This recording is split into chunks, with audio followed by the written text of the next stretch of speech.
Does everything about your podcast work on mobile devices? I'm going to tell you about 9 things you should do to make your podcast mobile friendly. Welcome to the Audacity to Podcast, episode 215.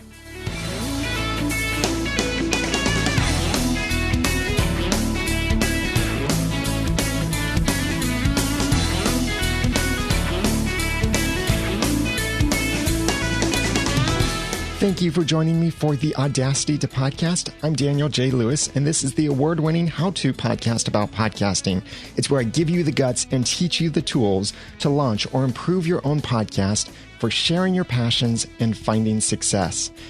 One of the things about podcast consumption that continues to go up and up is that more people are using mobile devices to consume podcasts. And by mobile, really, I'm specifically talking about smartphones, because iPods and portable MP3 players have been around for a while. They haven't been trackable as far as podcast consumption, because you would download the podcast previously from a desktop computer and then synchronize that to the mobile podcast player of choice, whether that be an iPod or some other kind of MP3 player or video player. But now people have smartphones, and Edison research has turned up some amazing results that show basically that 3/4 of America have a smartphone, some kind of smartphone. And iPhone is very popular and great for consuming podcasts. Android is also extremely popular. Not so great for consuming podcasts, primarily because of how many podcast apps there are out there, and that none of them come pre-installed and none of them really stand out above all of the others as being the place to go, other than Stitcher. The Android platform is a bit hard to work with for consuming podcasts. But regardless of what app you use or you like or you recommend that people use, the thing you need to remember is that more people are wanting to consume podcasts on their mobile devices. And that's great, because mobile devices make podcast consumption a lot easier.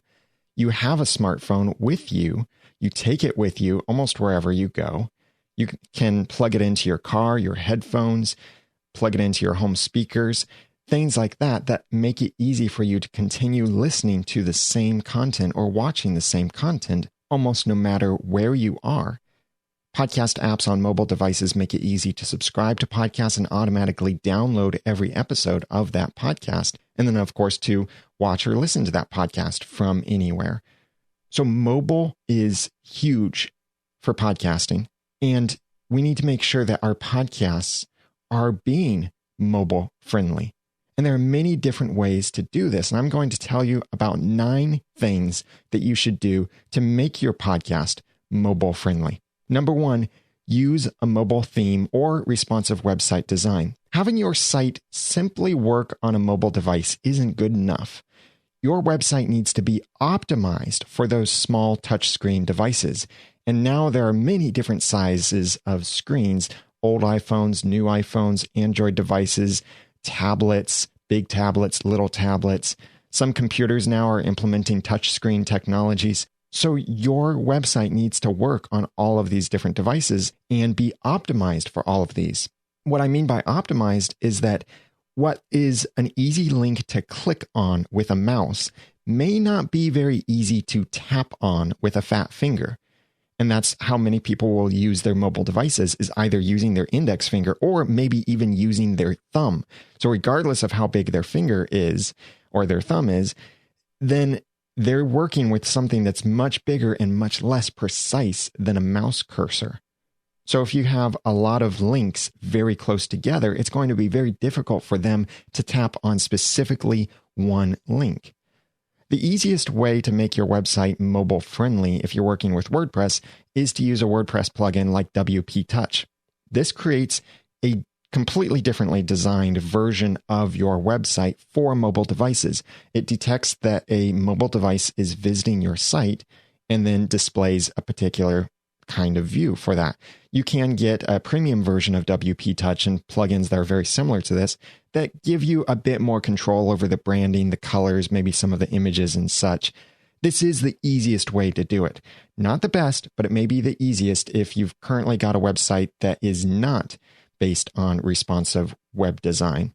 But the better way to do this is to use a theme for your website that has responsive web design in it.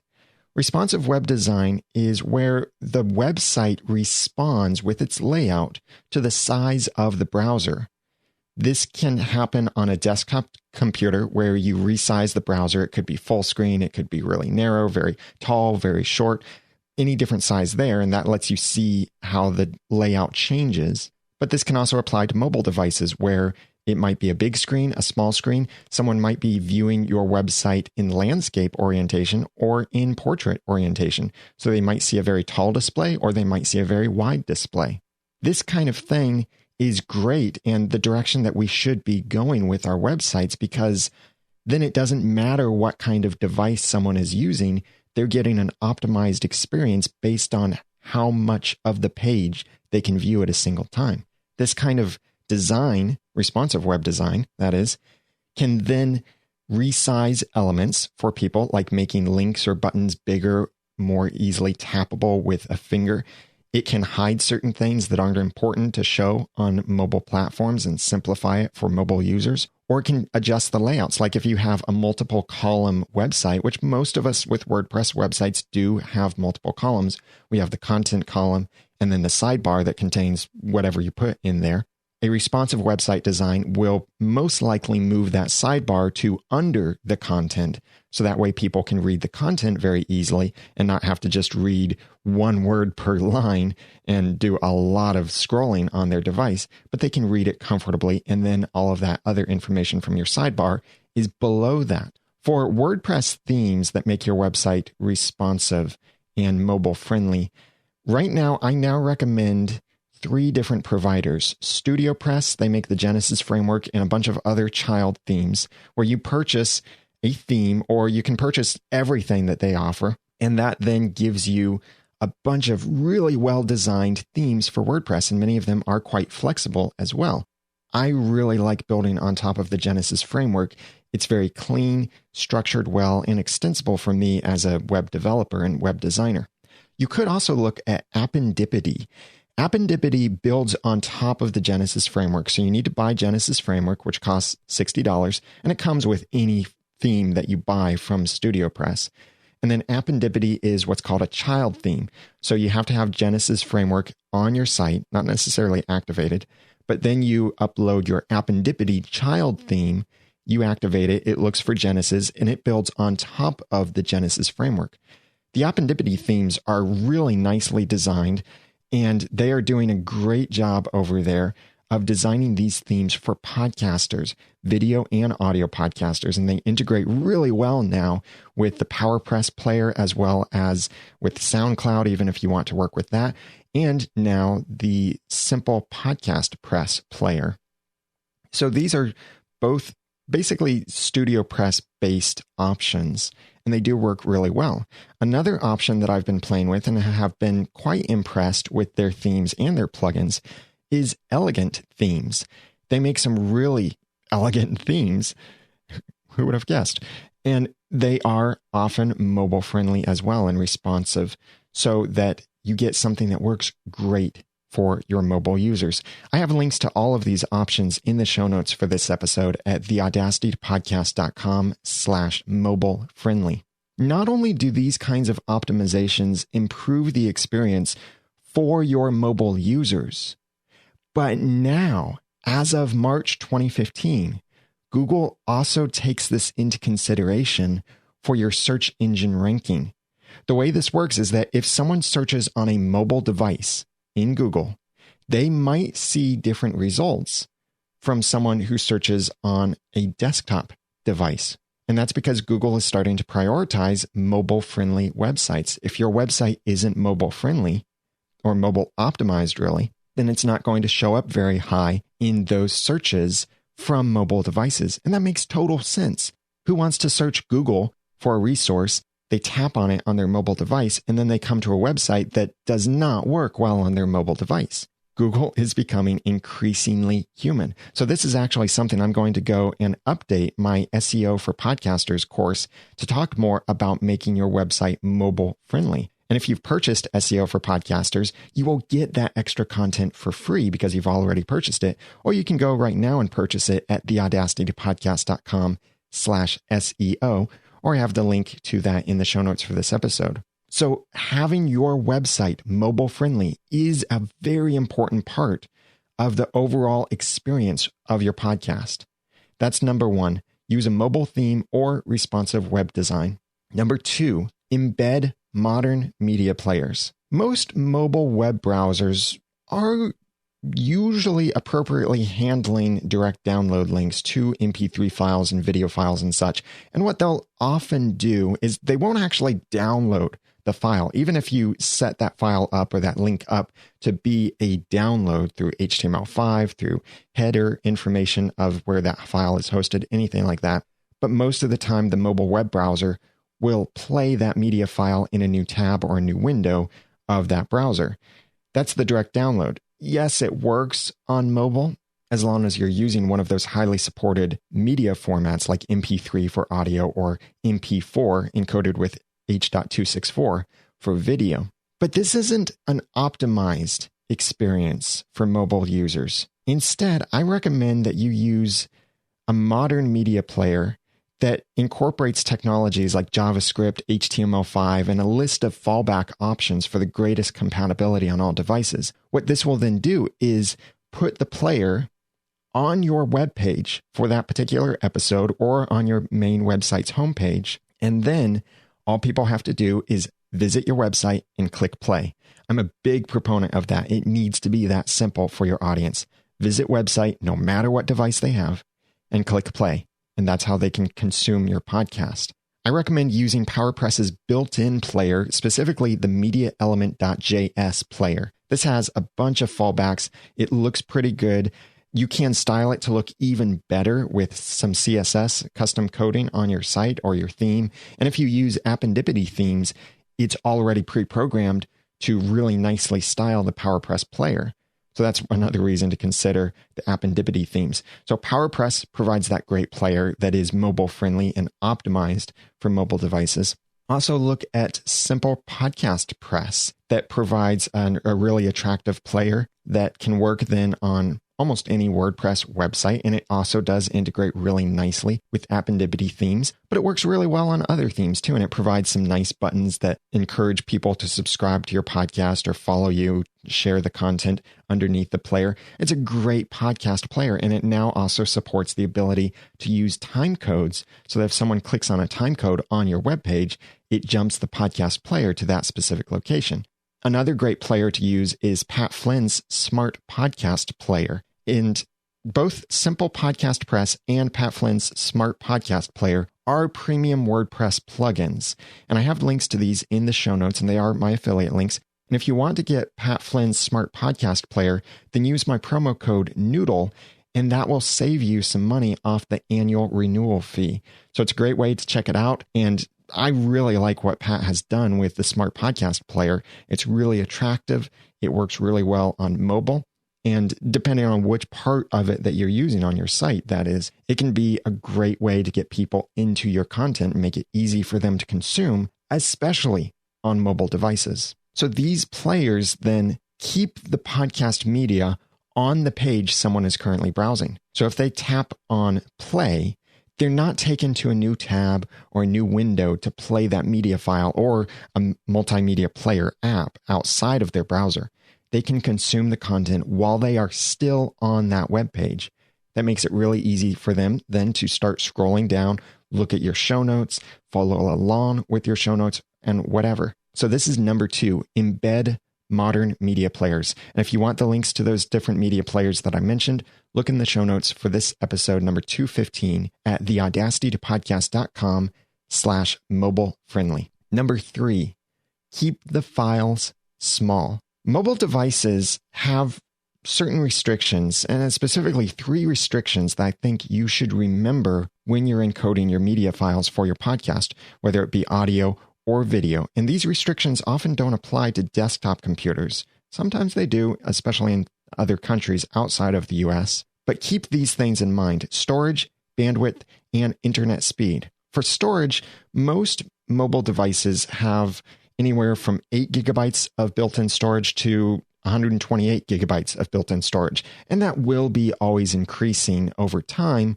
But it does also get pretty expensive to get those larger, high-capacity devices. If you're listening to this a lot after I've released this episode, then you're probably thinking, what? Something that has only 128 gigabytes of built-in storage? Pfft, that's pathetic. Well, yeah, okay. But most people will have something that's probably in the middle or at the bottom end of that. And that storage can fill up very quickly with the operating system itself, like Android or iOS, or with mobile apps, especially games. They can fill that space up with music, with photos. Many people are using their smartphones to take pictures and videos. So those photos and videos can fill up that device very quickly, and they might not have much space left for the podcasts that they want to consume. So that's why you need to consider the mobile storage when keeping your files small. Next, consider bandwidth. Most cellular service providers don't offer unlimited bandwidth anymore. I am still on Verizon's unlimited plan, but I don't know how long I'll be able to keep being grandfathered into that plan with upgrades and other things down the line and in the future. But most people don't have unlimited bandwidth. They might be limited to a gig or 2 gigs per month, and it does cost more most of the time to get more bandwidth. Especially in countries outside of the US, the bandwidth costs could be even higher for them compared to the US. So it may not be possible for them to download your large episodes when they're not on Wi-Fi. Sometimes, even if they have the allowed bandwidth to be able to download large files, their device or software on their device actually won't let them download large files because the software or the hardware will impose some kind of limit like 25 megabytes or 50 megabytes. So if someone is mobile, they may not even be able to download the full file. They might be able to stream it, and that is where it's downloading little bits at a time or bytes at a time. It's requesting a range of bytes. That's what byte range requests are all about. And that allows them to then watch it as it's downloading. But still, think about their storage, think about how much bandwidth they have total to be able to do this. Then the third thing is internet speed. LTE connections are really nice and super fast in some areas. They are starting to become more crowded and slowing down a little bit. But LTE is also not accessible in all areas, especially outside of the United States. Mobile bandwidth speeds might be much lower. So you need to consider that a large file will take a long time for some people to download because of their connection speeds. So keep the files small. If you want to offer a really high definition version of a video, for example, you want to put it in HD, consider also offering a standard definition, or sometimes called SD option as well. Yes, this means that you might end up splitting your ranking in iTunes, where people will write reviews for your HD version, but not your SD version, and your search engine optimization there is a little bit split up. But this can also help you dominate the first page of iTunes search results, because if someone searched for your podcast name or keywords that are relevant to you, you now have multiple opportunities to show up as a podcast than just that one quality opportunity. I would only recommend this if you want to release in high definition. If you're doing audio, then you only need the one feed. If you're doing video, then maybe if your content can be consumed as audio, that is not just that people can download it that way, but that they can understand what you're talking about, then I recommend that you have a video feed and an audio feed. You'll see many podcasters often do something where they have an HD video feed, an SD video feed, and then a basic audio feed for their content. Whenever you do that kind of thing, always consider your audience and make sure that they can understand what's going on and you're not alienating your audio-only audience by saying, look at this thing. Describe what it is that you want them to picture in your mind. Audio encoding is quite easy, and I'll give you some specifics here for audio encoding and video encoding and some things to consider for file sizes. This will be a lot of numbers for you, so definitely look at the show notes for episode 215 at theaudacitytopodcast.com/mobile friendly. For audio, nearly all spoken word content can work really well and sound great in this format: MP3, 64 kilobits per second constant bitrate or CBR, 44.1 kilohertz mono. This sounds better if you're using the Fraunhofer encoder, which is what comes with iTunes, as well as premium software like Adobe Audition. Free software like Audacity and even some premium software like Aphonic currently use Lame, which doesn't sound as good at these lower bit rates. That's one of the reasons why I so often recommend that you use iTunes to create your MP3s from a WAV file, because iTunes at this quality level will make a better sounding file. You could increase that quality, but the more you increase it, the bigger the file size gets. At 64 kilobits per second mono, and all of these other numbers I gave you, your MP3 will be about half a megabyte per minute of audio, or consider for a 10-minute podcast episode, it's going to be about 5 megabytes for that episode. That's not bad. That's nice, small, consumable, downloads fast, all of that stuff. If you're doing music reviews, or you're doing an audio drama with your podcast, then I recommend that you still save as MP3, but instead of 64 kilobits per second mono, save it in 128 kilobits per second stereo. Still constant bitrate, still 44.1 kilohertz. But in stereo, people then can hear the environment. They can hear all of the dynamics of the music and the positioning of the instruments. And with audio dramas, you might do something where a character is coming in from the right side, or there's a gunshot from the left side, something like that. And just hearing environmental audio, if you want to do one of those kind of experience it or sound scene tours, or one of those kinds of things where you want people to feel like they're there, that's where stereo can really come in nicely. But most spoken word content is best in mono. If you do this stereo method where you're just doubling the number of bytes required, you're not really increasing the audio quality, you're just making separate audio for both sides of the head, left and right. Then you're going to have audio that's about 1 megabyte per minute and about 10 megabytes for a 10-minute episode. And you can then extrapolate that out into your particular case. Video encoding isn't so easy because video presents a lot more dimensions than audio, because it's based on your basic rate per second and also your frame rate and your resolution and a lot of other things. And you also have audio in your video, and the audio can be encoded at different quality levels.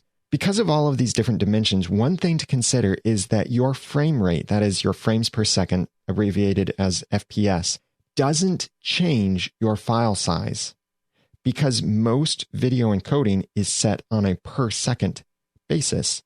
So if you have 10 frames per second at 1 megabyte per second, and you have 30 frames per second at 1 megabyte per second, the file size will be exactly the same.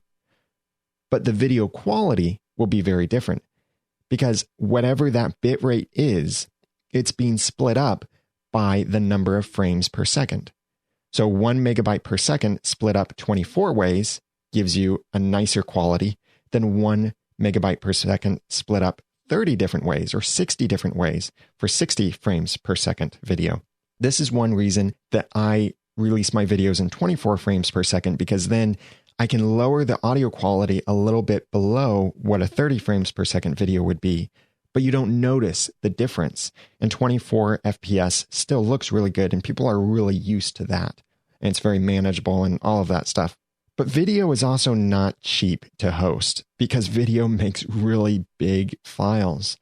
So here are some numbers for different resolutions of video that you can consider. Again, all of these numbers are in the show notes at theaudacitytopodcast.com/mobile friendly. If after some discussion and your feedback, comments on this, and further research, I discover that these numbers aren't the best to use, I will update the show notes. So definitely check the show notes before you make your decision on quality levels for your podcast.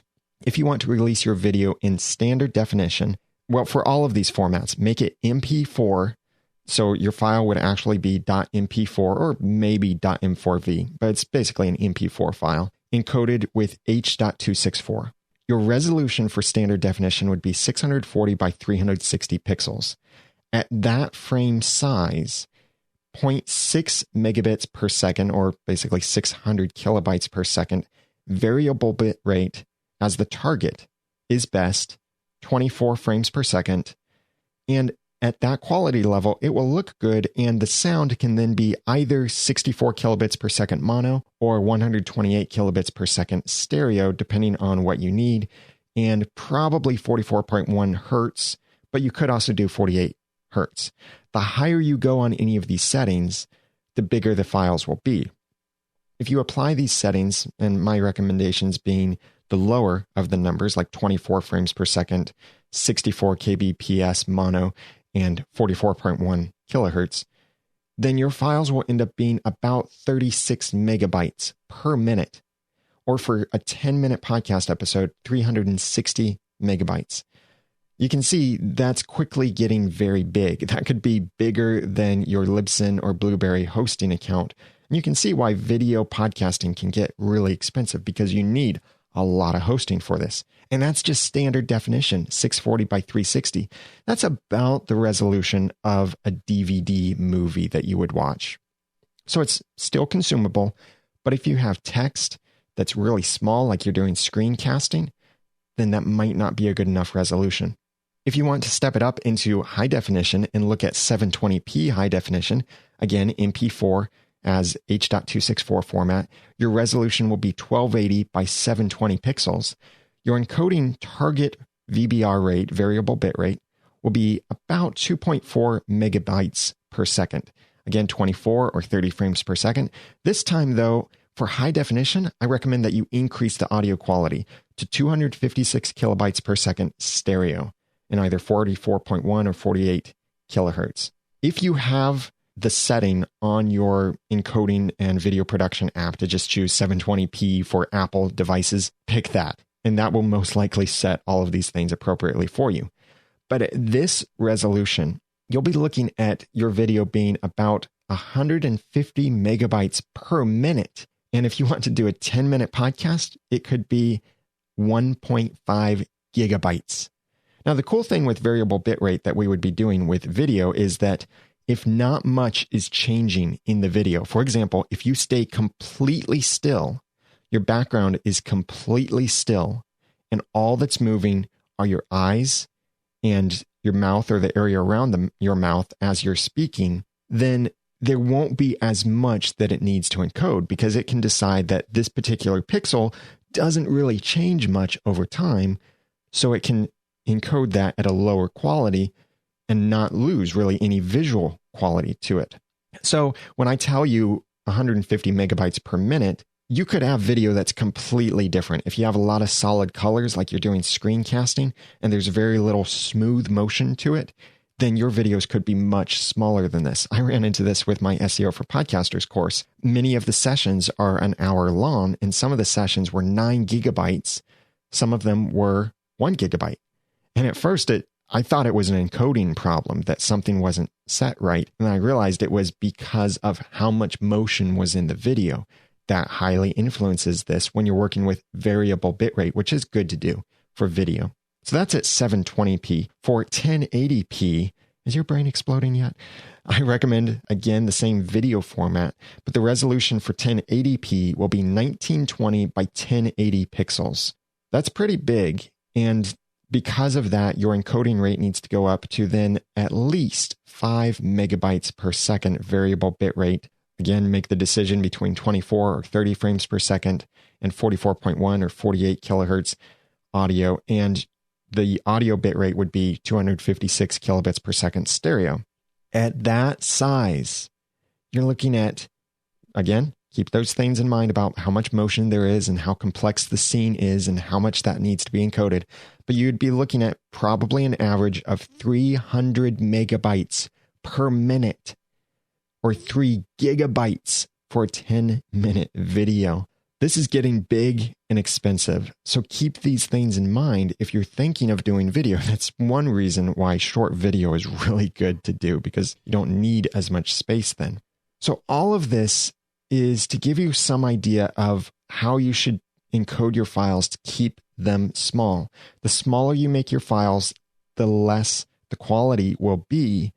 And sometimes you'll need to sacrifice some of that quality in order for it to be easily consumable for people. You don't need it to look like a Blu-ray movie in 4K. you need it to be consumable.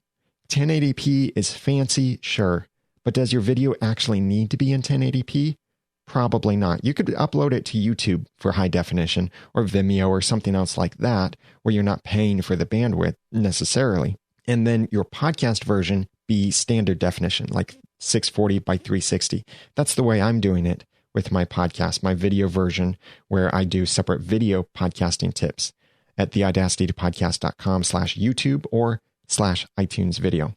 So I gave you all of these numbers. Look in the show notes, definitely, for the most up-to-date information if I need to change this in the future. And that's the show notes for episode 215 at theaudacitytopodcast.com/mobile friendly. Now, I'm not going to give you as many numbers in the future of this episode. So now that you've made it past that, here are more tips. Number 4, include podcast app links on your site. When a mobile user visits your website, you need to make it as easy as possible for them to subscribe to your podcast, especially since they're already on a mobile device that can handle podcast subscriptions a lot more beautifully than a desktop computer or a web browser on a desktop computer can. For iOS devices like the iPhone, iPod Touch, and iPad, this is really easy because all you need to do is put in your iTunes link. It doesn't even have to be a specially formatted link to automatically launch directly to your podcast in iTunes. Just the plain iTunes link will automatically be detected.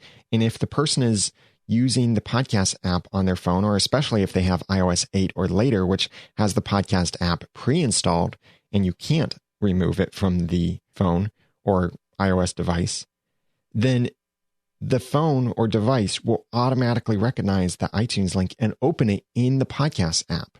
Even a couple apps on Android will recognize iTunes links and open an iTunes link in that Android podcast app.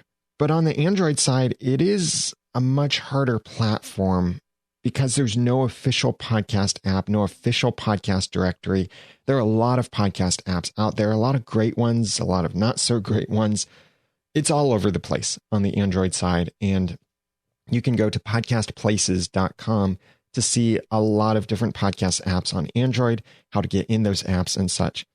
But the best thing I recommend that you do for Android users is include the link to your podcast in Stitcher and a link to your podcast's RSS feed, because depending on what kind of Android device and what Android podcast app they're using, it may recognize that RSS feed.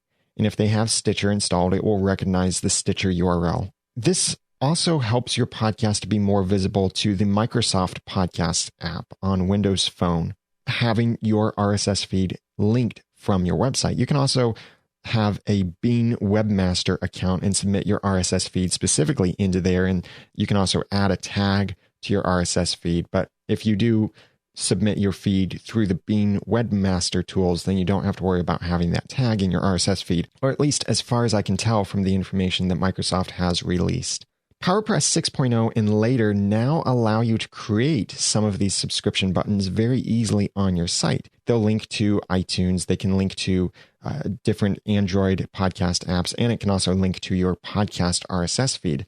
And I also made a plugin for WordPress specifically for podcasters. It's called Social Subscribe and Follow Icons that allows you to create these icons on your WordPress website that link to these different podcast apps like iTunes or Stitcher, Instacast, Downcast, Dogcatcher, Miro, and a bunch of other apps out there that are currently supported and will be supported in the future. Basically, anything that allows you to have a direct link will eventually be supported with Social Subscribe and Follow icons. In an upcoming update, there will be something even cooler that will work really awesomely on iOS devices, and something that will allow you eventually, maybe later this year, maybe next year in the development cycle, but will eventually automatically detect what kind of device someone is using and display that device's preferred method above the other devices.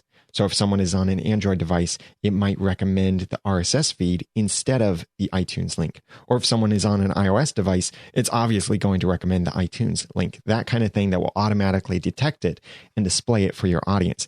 That's coming up in a future version of social subscribe and follow icons. If you want to get on that, you might want to buy the plugin now. I have a link in the show notes for this episode, number 215, because at some point I am going to raise the price on that plugin. It might be version 2 that I raise the price. It might be a version before that, but get in while it's still a low price. And that's at subscribeandfollow.com, or I have the link in the show notes for this episode. That's number 4. Include podcast app links on your site. Number 5, get a standalone app for your podcast. There's really nothing more mobile friendly for your podcast than having your own mobile app. This makes your podcast, for one thing, more findable and also more accessible because more people with smartphones know how to install and launch apps than those who know how to subscribe to podcasts.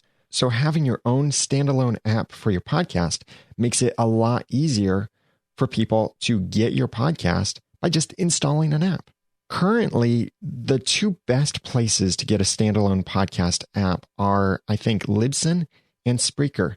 I really like Libsyn's app offering the best because they can make an iOS, Android, and Windows Phone app for your podcast. And it ties in very nicely with your Libsyn podcast hosting if you work with them. And if you do, use promo code Noodle, and that gives you your first month plus the rest of this month for absolutely free. And you can get your stats there. You can have your mobile app created for an additional expense. And there are many different options available to you for how you work that out. I recommend that if you make a mobile app for your podcast, that you let the app be free unless you're promoting the app as a way to get extra exclusive content. But look at the app as a marketing perspective. It's an extra way to advertise your podcast to show up in more search results. So I really recommend that you make your app free. Libsyn's offerings are great for that. Spreaker also offers custom apps that do end up costing a bit more than Libsyn's offering, and Spreaker doesn't offer a Windows Phone app currently. They do let you make a custom Android or iOS app, and there too, the app ties in with your account on Spreaker and can tie in with your Spreaker stats. Again, I recommend you make the app free. So that's number 5. Get a standalone app for your podcast. Number 6, speak memorable links. When a subscriber consumes your podcasts on mobile devices, they're usually not in a place where they can write down long URLs or even visit those long URLs right away. This is why I recommend that you make any link that you must give in your podcast a very easy to remember and easy to say URL. Instead of saying go to thisotherwebsite.com/here/there/this/that something else, make it simple. Give them your domain, which they probably have memorized by now. So then all they need to remember is the /something else. Like I say for the show notes for this episode, visit theaudacitypodcast.com/mobile friendly. All you really need to remember, since you know theaudacitypodcast.com, I say it all the time, all you need to remember is /mobile friendly. And I also still offer the way that you can get to show notes by visiting the website /215 or whatever the episode number is. That still works and that will always continue to work. But I've started using words because the words are more memorable to you and often make more sense when I can make something very short like that for a specific episode. Not all episodes tend to work that easily, I've discovered, but most of them I'm using real words to make it memorable. Do this also if you need to give a link in your podcast to something away from your website. I do recommend that you send people back to a single URL, like your show notes, where they go to that URL and that's where they get the links to everything else. Like I didn't tell you for Smart Podcast Player to go to theaudacitypodcast.com/smart podcast player. And for Simple Podcast Press, I didn't tell you go to theaudacitypodcast.com/simple podcast press. I could have given you URLs for each of those, but instead I pointed you to one location, the show notes, and that's where you can get those URLs. If you have a link that you do really need to mention in your episode and you need people to visit that link directly, like maybe it's an affiliate or a sponsor or something special like the podcast awards currently going on, please continue to vote for us every day through March 24th. And after that, we'll have to wait until New Media Expo to find out who wins. But for that, I say theaudacitypodcast.com/podcast awards. It's something special. Yes, the information is in the show notes, but it's really important for me that you go directly to that URL. So that's why I give you that URL instead of telling you something long and it's someone else's domain. For making these really memorable URLs that you can speak in your podcast, get PrettyLink Pro. It's still my favorite WordPress plugin for this. Better Links Pro is also pretty good, but I find myself going back to PrettyLink Pro and liking PrettyLink Pro the best for this.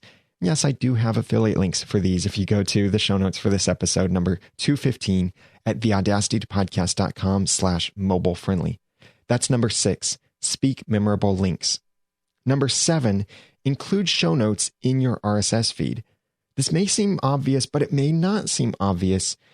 But here's the thing, most podcast apps are starting to display the show notes from your RSS feed along with the currently playing podcast episode. For example, the podcast app for iOS, right now, if you tap on the cover art while you're listening to a podcast, the cover art slides up and you see show notes along with the podcast while it's playing. You can often manually customize these, or they can be automatically pulled from your blog post. The podcast app for iOS will let you manually add text for your URLs, phone numbers, and email addresses. And then the podcast app will automatically turn those into hyperlinks. So if you see a URL, then you tap on it, it takes you to that URL. You see a phone number, tap on it, it calls that number. You see an email address, tap on it, and it launches the email program. That's the way it works right now in the podcast app for iOS, and many other podcast apps are starting to support that as well. But you can also hyperlink text. So instead of giving the URL, you can just give actual relevant text to say something like PrettyLink Pro. And then when someone looks at the notes, they can just tap on PrettyLink Pro and it takes them to that URL instead of having to put in there http://theaudacitypodcast.com/PrettyLinkPro. If you use Libsyn to create your RSS feed, then this is already easy to do. You simply select the text that you want to hyperlink in the description field of when you're creating a post or an episode in Libsyn, and you put in the hyperlink for that. That will then be interpreted correctly by the podcast app for iOS and other podcast apps that are starting to support this. PowerPress can already adapt your rich text formatted show notes and convert your hyperlinked text into text with a URL after it. That's an enhanced thing that they offer inside of PowerPress, and that can be great. But as of version 6.0, it doesn't support hyperlinking the text itself. However, I'm happy to let you know that version 6.1 and later do support this. So at this time, 6.1 is not available yet, but it might be available by the time you're hearing this later on. 6.1 and later then do let you select your text and hyperlink it, or maybe insert the HTML for the hyperlink into that, and that will let you say something like click here or PrettyLink Pro in your show notes that display in iTunes, and people can tap on that instead of having to put in the full URL there. But however you do this, whether it be with the Libsyn feed, with PowerPress's enhanced version for the iTunes description, or with PowerPress's new version coming out where it lets you hyperlink these things, however you do this, this makes it easy for your audience to tap on those relevant links and feedback information directly from their podcast app, making your podcast more mobile friendly to them. Also, it's important that your show notes include your basic outline or the basic things that you're talking about so people can follow along a little bit. I don't let my full blog post go out into the show notes that appear in the podcast app because my show notes are too big to fit in there. Instead, I put in the basic outline. I put my intro paragraph, the basic outline, maybe a couple important calls to action or reminders, and then my contact information. That's the way I do it. And it works really well, I think, because then it's concise, but yet still helpful. And it does include a link back to the show notes where they can get all of the other links and everything else that I mentioned. This is number 7, include show notes in your RSS feed. Number 8, write front-loaded titles. Because mobile devices have small screens and now they come in a variety of screen sizes, episode titles are usually truncated. You'll see the first couple or few words and then maybe a ... or maybe it will automatically scroll or whatever it might do. The most important part of this is not to write short episode titles. Yes, you can write short ones, but it's also fine to have long episode titles because episode titles especially help your podcast search engine optimization. I cover that a lot more in the audacitytopodcast.com/SEO. But what's most important with podcast episode titles, regardless of their length, is that the most important information be first in that episode title. So as people are looking at this, seeing truncated episode titles, or maybe they're scrolling, whatever the case, they're seeing the most important part first. The most important part is not the name of your overall podcast. It's the name of that episode. The most important part may not even be the episode number. It could be maybe it's your guest, or maybe it's the topic that you discuss. So for example, if you have me as a guest on your show, your episode title could be Daniel J. Lewis Shares Podcasting Tips, or it could be Podcasting Tips with Daniel J. Lewis. It's up to you to decide which one is the most important.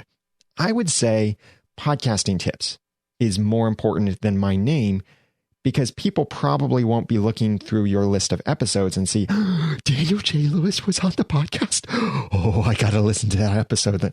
No, I'm not a celebrity. So people will be more interested in the topic than the person.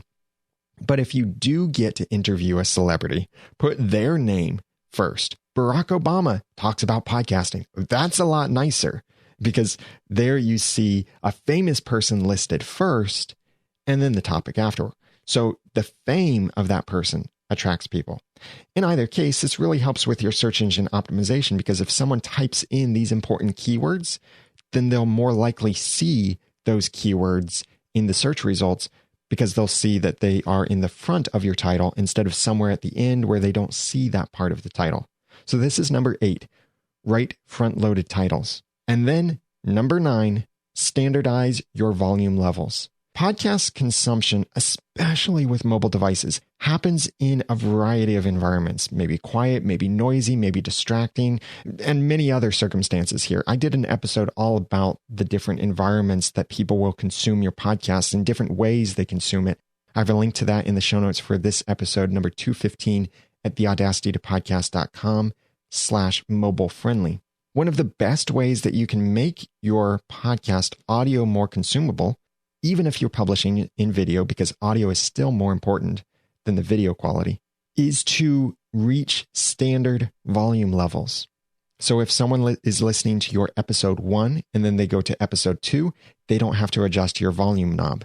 And even looking at the bigger picture of this, what I'm becoming a big proponent of is standard loudness levels, where if you go from my podcast to listening to someone else's podcast, it's going to be the same volume level. You don't have to adjust the volume knob.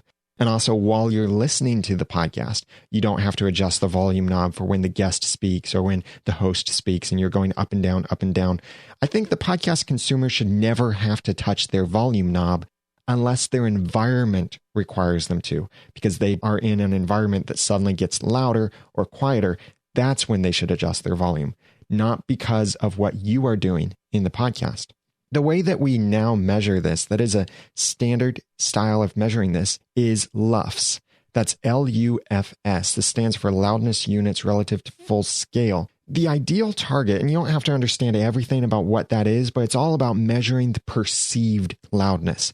This isn't about peaks or just straight normalization of your audio. This is about how loud it sounds over time. And there are lots of things that go into this algorithm that measure it really well. But what you need to know is for your audio, the target loudness levels for stereo are minus 16 LUFS. If you're releasing mono, then your target loudness is minus 19 LUFS. The reason there's that variation, and that may someday go away, I kind of doubt it, but it may someday go away. The reason for that variation, and it may someday go away, but for now, we have it because many media players will give a 3 decibel boost to mono audio, where it's the exact same thing playing through both sides. That's why we have a 3 decibel offset for mono versus stereo. Someday that may change, but for now, unfortunately, that's what we need to do. So if you made mono audio negative 16 LUFS and stereo audio negative 16 LUFS, the mono audio would actually sound 3 decibels louder. There are some players that play this as they should, where they don't do a volume boost for mono, like OS X's Quick View. If you just press spacebar while you're in the Finder and looking at an MP3 file, pressing that does play this appropriately, where mono will sound the same volume as stereo. But most other apps, including iTunes and the podcast app, will play mono a little bit louder than stereo. So that's why you need that 3 decibel offset. I'll be making videos about how to reach standard volume levels soon. I'll either make one video that shows how to do this or several videos that show how to do it in several different apps and methods. But the 2 ways that I recommend right now that are the best for this is Auphonic. That's AUPHONIC. Auphonic.com is an online audio editor, but there's also a downloadable desktop leveler app that works really well. This does cost, but you can process audio for free through the website, up to 2 hours per month currently. This helps you and has built in these loudness standard levels for mono, for stereo, for podcasts and such. So it helps you reach these loudness levels. Adobe Audition is the other tool that I recommend for this. If you use Adobe Audition's match volume tool, you can tell it to raise the volume or lower the volume to negative 16 LUFS or negative 19 LUFS, depending on whether you're working in mono or stereo. These 2 tools, I think, are the most accessible ways to reach these standard loudness levels. And yes, they do cost. There are some free tools right now, but I can't yet endorse a specific tool that I know is reliable enough. But I am working on that, and we'll soon have some videos or a video that show you how to reach those loudness levels, regardless of what software you're using on your computer. So these are 9 things you should do to make your podcast mobile friendly. I know I got into a lot of depth with each of these, but here they are again. Number 1, use a mobile theme or responsive website design. Number 2, embed modern media players. Number 3, keep the files small. Number 4, include podcast app links on your site. Number 5, get a standalone app for your podcast. Number 6, speak memorable links. Number 7, include show notes in your RSS feed. Number 8, write front-loaded titles. And number 9, standardize your volume levels. You can get all of these links that I mentioned in the show notes for this episode number 215 at theaudacitytopodcast.com/mobile friendly. I'd also really love to hear from you. What else do you think should be added to this list? What other tools do you know of that helps you make your podcast more mobile friendly? Or if you just want to get in there and rant about something that really bothers you about podcasts not being mobile friendly, that is welcome too. Just keep the language clean. Please go to theaudacitytopodcast.com/mobile friendly. I want to thank some people who wrote kind reviews for me in iTunes at theaudacitytopodcast.com/iTunes. Vegan Damo from Australia said, Daniel is the king of top 10 style content. And while this can seem annoying to some, the way he fleshes out his topic is great. While I still haven't started my own podcast, Daniel is still inspiring me to eventually start one. Thank you very much, Damo from Australia. I really appreciate that review. And from the United States, Basscaster Brothers said, we love it. It has helped us make our podcast better and continues to in every podcast. And also from the United States, Lee Bruins said, I've just recently started listening from episode 1 and can't wait to get caught up. The tips and tricks Daniel covers in his podcast will be very helpful in starting my own. Thank you very much for your kind reviews and honest reviews. They really encourage me and they help other people find the podcast too. If you would like to write a review, please go to theaudacitytopodcast.com/iTunes. And especially if you have a podcast already, put the name of your podcast and if you can fit it in, the URL to your podcast in your review. That way I can link to it in the show notes when I include these reviews for each episode. You can do that at theaudacitytopodcast.com/iTunes and get your own international podcast reviews emailed to you automatically from iTunes and Stitcher by going to mypodcastreviews.com. Please remember to continue voting in the podcast awards through March 24th. and let me know if I can help you in any way with your podcast. The contact information is all on the website, theaudacitytopodcast.com. Now that I've given you some of the guts and taught you some of the tools, it's time for you to go launch or improve your own mobile-friendly podcast for sharing your passions and finding success. I'm Daniel J. Lewis from theaudacitytopodcast.com. Thank you for listening.